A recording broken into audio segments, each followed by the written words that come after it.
Në një të diel si kjo, zona e pedonales në qytetin e Korçës do të gumëzhinte nga zhurmat e fëmijëve, nga shëtitjet familjare, por edhe nga fluksi i turistëve vendas dhe të huaj.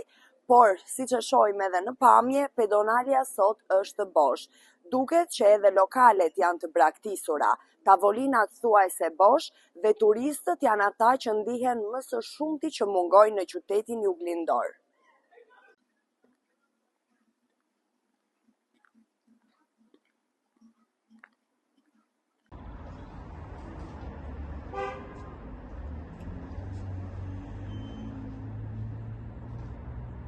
Edhe në pazarin e vjetër të qytetit të Korçës, në një zonë që do të ishte tepër e frekuentuar në një fundjavë, sot mbizotëron qetësia. Kjo është tabloja e një sezoni që pritej të kishte gjallëri dhe të ardhura për bizneset, por si duket po përballet me mungesë turistësh dhe po ashtu me bllokim rrugësh.